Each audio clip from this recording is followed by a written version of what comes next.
No te quedes fuera. Conversaciones de futuro para Latinoamérica. Cada martes y jueves a las 9 de la mañana en LATAM 2050 con Ángel Morales. Somos divoxradio.com.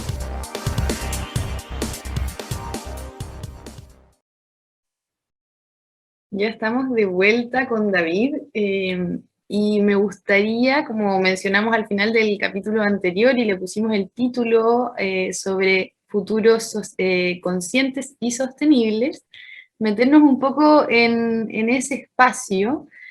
¿Cómo ves tú que esta disciplina de futuros tiene relación con la sostenibilidad y el impacto social, sobre todo en estos tiempos que vemos tanta polarización, crisis sociales en distintos lugares del mundo, el cambio climático o emergencia climática cada vez está más presente? Eh, ¿Cómo ves tú y cómo esto nos podría quizás ayudar a ver luces o otras posibilidades? Pues a ver, yo lo veo 100% conectado. De hecho, diría que hasta que no descubrí toda la parte de disciplina de futuros y perspectiva y la parte de diseño de futuros, no diría que toda la parte de objetivos de desarrollo sostenible, ¿no? Los ODS, ¿no? que plantea Naciones Unidas, y digamos que todos los ejes sostenibles, ¿no? Desde la parte de cambio climático, de alguna forma son proyectos de largo alcance y a largo plazo. Es decir, son urgentes porque nos metemos urgencia o la metemos ahora porque estamos a punto o cada vez acercando más a ese punto de no retorno, pero realmente si no se aborda con esa visión a futuro, no se va a abordar de ninguna manera. Es decir, si lo abordamos con la misma mentalidad que abordamos nuestro día a día, es imposible que retos tan grandes los podamos abordar, ¿no? Por lo tanto, la parte de diseño de futuros y de prospectiva, de alguna forma lo que nos permite es intentar aglutinar la mayor información posible, ¿vale? Tanto del presente como del pasado, para intentar dotar de sentido, ¿no? Intentar entender este presente que vivimos y de alguna forma empezar a plantear posibles escenarios, donde hay muchos escenarios distópicos, ¿no? Que tienen que ver con la parte del cambio climático o con el no haber conseguido diferentes objetivos de desarrollo sostenible, a lo mejor más vinculados, por ejemplo, con la parte o la parte de alimentación o la parte de pobreza, ¿no? El gap que cada vez se ensancha más, ¿no? entre diferentes colectivos de la población que aglutinan un mayor nivel de riqueza. Entonces, claro, ese tipo de enfoques, o de alguna forma tienes el conocimiento del presente para dotarle de sentido, ¿no? También hay una herramientas de sense making, ¿no? De intentar dotar de sentido a este presente y a partir de ahí proyectar ya no solamente posible futuro, sino qué impacto, ¿vale? Tendrían estos futuros en nuestras vidas, ¿no? Y surgen reflexiones muy interesantes con respecto a diferentes sistemas políticos, qué pasaría si, por ejemplo, los polos se siguen derritiendo y qué impacto va a generar en el resto del planeta, qué ocurre si sigue habiendo una brecha cada vez mayor entre la aglutinación de riqueza, y cómo de alguna forma esto ya no solamente, eh, afecta a unos colectivos concretos, sino que nos afecta a todos, a nivel planetario o a nivel social, ¿no? Entonces, claro, solamente con esa visión de futuros y esa visión de poder de alguna forma plantear estos escenarios y desarrollar planes de actuación para poder abordarlos, solamente así vamos a poder lidiar con ellos, ¿no? Los ODS ahora mismo, los Objetivos de Desarrollo Sostenible, que casi todas las multinacionales a nivel internacional tienen en su agenda, ¿no? Y lo ponen en la presentación anual de resultados, ¿no? Un listado inmenso de estamos haciendo estas diferentes acciones y demás. Yo sigo pensando que es necesario hacerlo de esta manera, pero al final son acciones totalmente aisladas, es decir, no han planteado una visión de futuro de cómo podrían evolucionar, cómo se podían vincular con otras áreas, cómo podían hacerlo mucho más a nivel colaborativo, ¿no? Está el objetivo 17, ¿no? Que es la parte de colaboración, y casi es un checklist de cosas que hace cada uno de forma individual y creen que con eso va a resolver, ¿no? Pues la parte de futuros, que también es un proceso principalmente colaborativo y colaborativo además diverso, donde tiene que haber diferentes personas, agentes, organizaciones y cuanto mayor diversidad haya mejor, creo que encaja perfectamente con intentar conseguir ese futuro sostenible que queremos crear.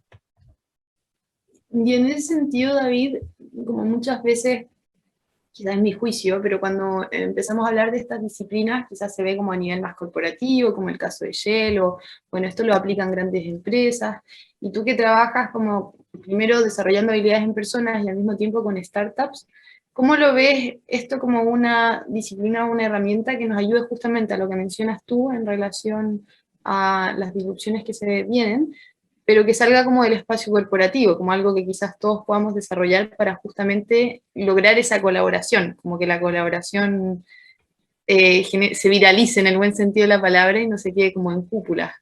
Eh, ¿Cómo ves tú eso?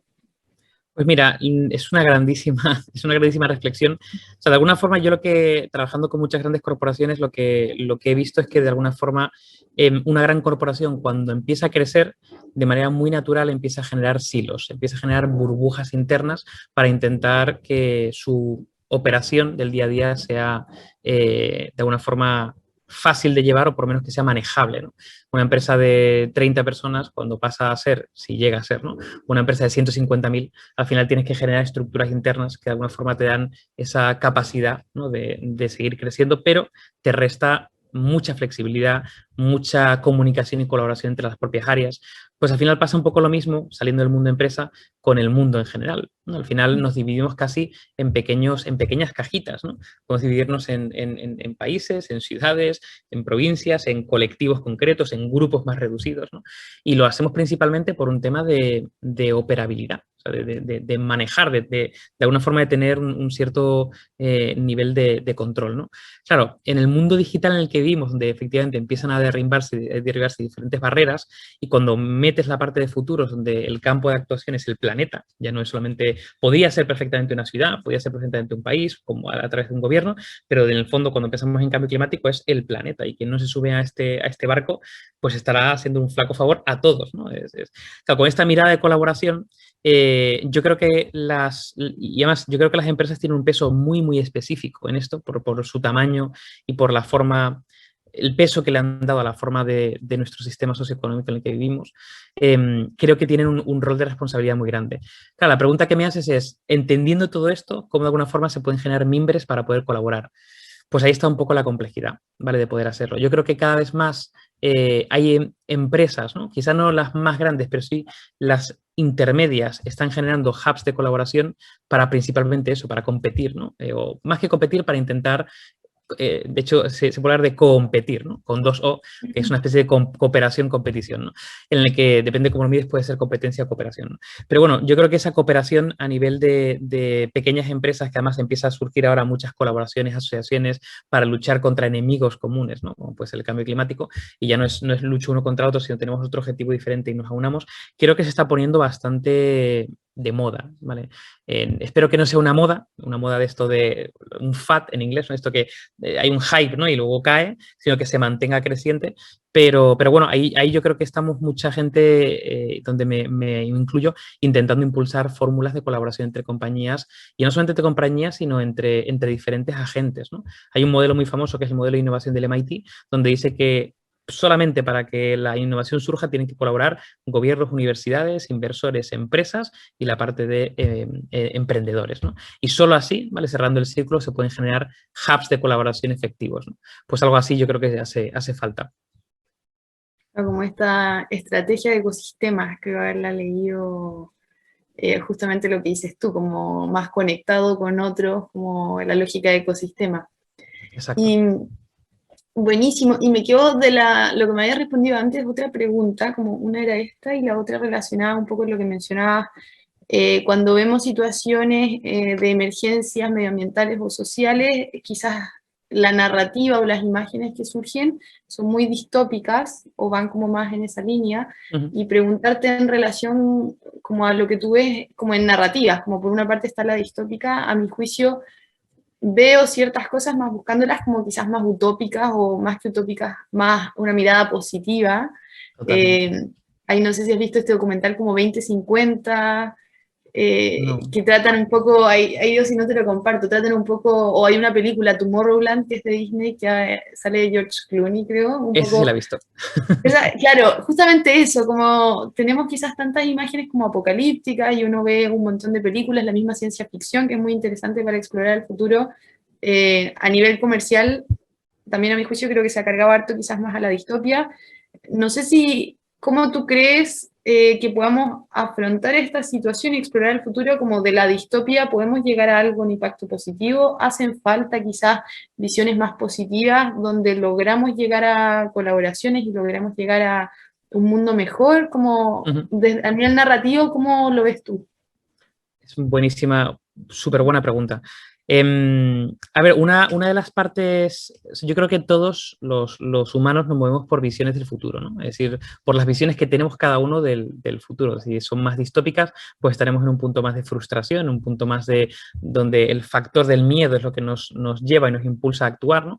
Si tenemos una bueno, percepción del futuro más optimista, más positiva, pues nos va a llevar a actuar de otra manera. La ciencia ficción, que yo creo que en general, en grandes líneas, incluso la más mainstream posible, ¿no?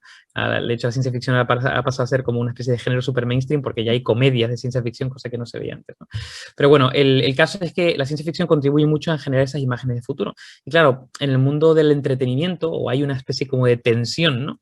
O hay algo, o si no, realmente no tiene sentido el hilo narrativo, ¿no? Por eso yo creo que las distopías cada vez más se han generado en ese territorio del entretenimiento. La parte de futuros conscientes o futuros sostenibles yo creo que toca más intentar generar imágenes positivas del futuro, pero no positivas simplemente optimistas, sino positivas con una base, ¿no? En el sentido de decir, oye, podemos a partir del miedo, ¿no? Orientarnos a hacer cosas o podemos realmente a partir del optimismo y la creencia de que podemos hacer las cosas, llevarnos a hacerlas. Entonces, la creación de esas imágenes de futuro que se puede hacer a través de técnicas, ¿no? Dentro de las disciplinas de diseño de futuro se pueden utilizar narrativas, ¿no? Que de alguna forma nos generen esas imágenes de futuro, yo creo que son necesarias y son básicas. De hecho, has nombrado distopías y utopías, yo meto otro término, que es protopía, que es un término, la distopía es como aquello que, ¿no? que todo sale mal y ya la utopía es eso que es inalcanzable y al ser inalcanzable puede llegar a frustrar. La protopía es como esas imágenes de futuro que poco a poco nos van llevando a ir a mejor, ¿no? Que van siempre progresando, que hablan de progreso. Perfecto, buenísimo verlo. Y a nivel de cómo podemos ir haciendo sentido a esto como para las personas que nos escuchan, como a nivel más personal quizás y relacionado con, como con este interés en regeneración o generar como protopías, como mencionas tú, y lograr tomar acciones hoy, desde lo que tú has visto, como qué recomendaciones podrías hacerle a las personas que tienen un interés en generar futuros con impacto positivo, están recién escuchando el tema de futuros, ¿qué les recomendarías a esas personas? Pues mira, yo les recomendaría, o sea, cosas muy, muy concretas, les recomendaría 3. La primera es que intenten estar al día, ¿vale? De lo que está pasando en el mundo. Es decir, para realmente poder pensar en el futuro tienes que entender el presente, aparte de conocer el pasado, ¿no? Por lo tanto, yo invitaría mucho a estar al día de lo que está pasando en diferentes, puedes a lo mejor verticalizar algo muy concreto, pero cuanto más amplio sea la visión, creo que mejor podrás visualizar ese futuro, ¿no? Por lo tanto, apoyarte en esas señales del cambio, ¿no? Esas cosas novedosas del presente que pueden ser cambios en el futuro. Incluso leer pues, informes de tendencia, estar muy al día en eso, aparte de proyectarnos un poco más al pasado y conocer un poco nuestra historia. Creo que ese sería lo primero, ¿no? Intentar profundizar en el pasado e intentar conocer en el presente. Lo segundo que diría, pues no contemplar el futuro como un único vector de dirección, ¿no? Sino que tienes múltiples futuros. Y de hecho hay un ejercicio, que es el ejercicio de escenarios de futuro, que creo que es muy necesario, muy fácil de implementar. De hecho, lo puedes buscar por ahí, hay muchísimas formas de abordarlo. Y se puede aplicar tanto en vuestra empresa como en vuestro colectivo más cercano, como en vosotros mismos. Es decir, vosotros podéis generar un escenario de futuro de vuestra propia vida, literalmente, y tomar decisiones de desarrollo personal o digamos, en ese ámbito de lo que tú controlas, ¿no? Por tanto, la parte de no ver el futuro como algo único, sino como verlo como diferentes, ¿no? Fórmulas, y aparte de ahí plantear escenarios en diferentes niveles sería mi segunda recomendación. Y la tercera, plan de acción. Es el gran olvidado de la parte de futuros. La parte de futuros se queda mucho con informes de grandes proyecciones, grandes tendencias, pero al final se queda como, bueno, pues en una lectura que la gente lee y dice, qué interesante, pero realmente no se materializa. Pues a partir de ahí generar un plan de acción. Si pasa esto, pues estar preparado para ello, ¿no? Y anticiparme. Si realmente quiero que pase lo otro, pues en qué tengo que formarme, qué tengo que hacer, ¿no? Tomar acción y utilizar esa capacidad de agencia para poder influir, ¿no? O sea que yo diría que esas 3, la parte de estar al día en el presente y conocer un poco el pasado, la parte de tener, ¿no? Esas visiones de futuros, ¿no? En plural, con diferentes escenarios, y luego plan de acción. Hay que llevarlo a un plan de acción concreto para hacerlo tangible. Perfecto. Sí, es muy importante eso que mencionas del plan de acción, poder llevarlo a las decisiones de hoy y traerlo al presente. Y en relación al punto uno que mencionabas, como estar al día, ver qué está pasando, leer distintos medios, como tener esta sensibilidad de señales débiles o de cambio, eh, de lo que tú has estado observando ahora, ¿qué te ha generado curiosidad? Como qué señales has ido observando o macrotendencias que dices como, oh, wow, como esto me genera curiosidad y me gustaría saber cómo sigue? Bueno, a mí concretamente, o sea, yo la verdad que llevo profundizando en un vertical muy, muy concreto, que es toda la parte de impacto social y la parte de sostenibilidad aplicado al tema de futuros. Por lo tanto, estoy como muy, muy, muy metido en eso. Y lo que sí que, a ver, lo que me llama la atención en ese vertical concreto es todo lo que tiene que ver con cómo las empresas están cambiando radicalmente su forma de abordar los negocios. Yo creo que ha habido, por ejemplo, una macro tendencia, y además hay un relevo generacional aquí, ¿no? Es que las nuevas generaciones, los más jóvenes ahora mismo, tienen literalmente un ADN sostenible, o sea, nacen ya con ello, ¿no? Y digamos que hemos visto empresas que hay un cambio generacional, ¿no? Un relevo en a nivel de comité de dirección donde cambia radicalmente la estrategia de la compañía.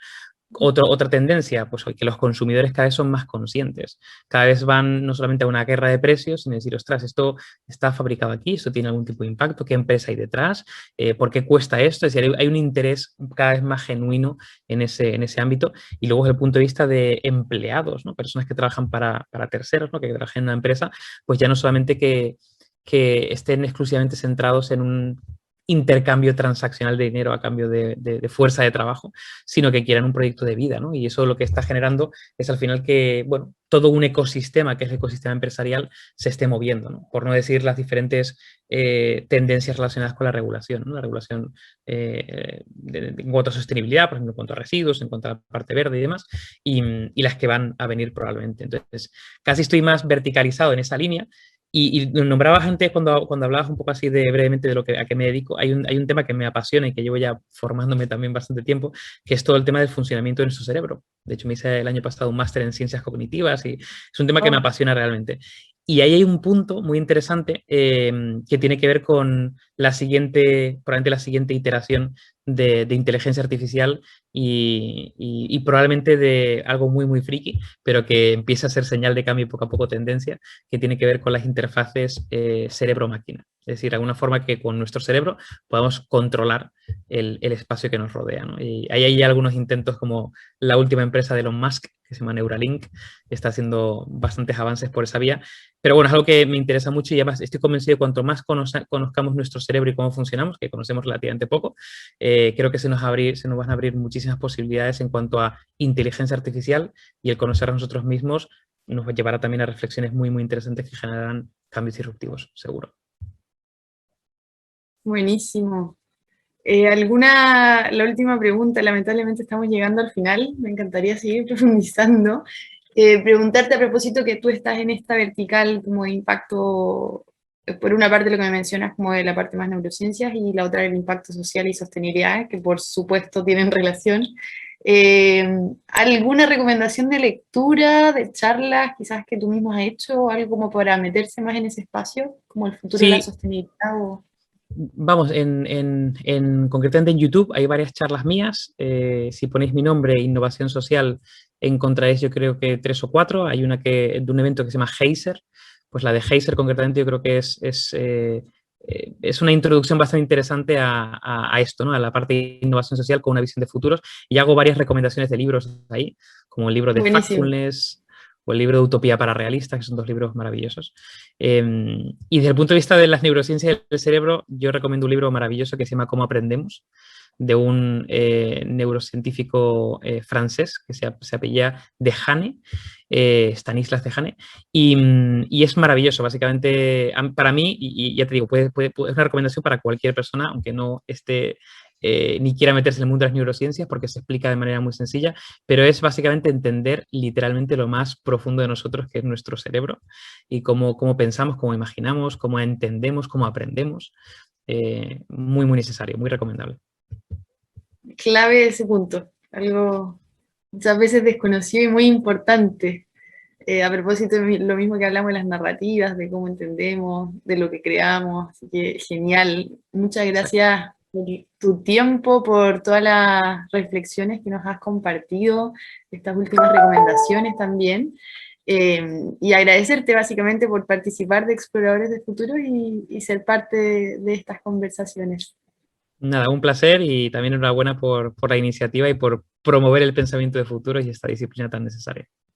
Genial, ahí está ese punto que tú mencionas de la colaboración, como si Exacto. entre todos vamos ahí movilizando algo, algo podremos aportar, así que genial esta parte de colaboración. Y bueno, ahora nos vamos a ir a una pequeña pausa musical y ya volvemos para el cierre.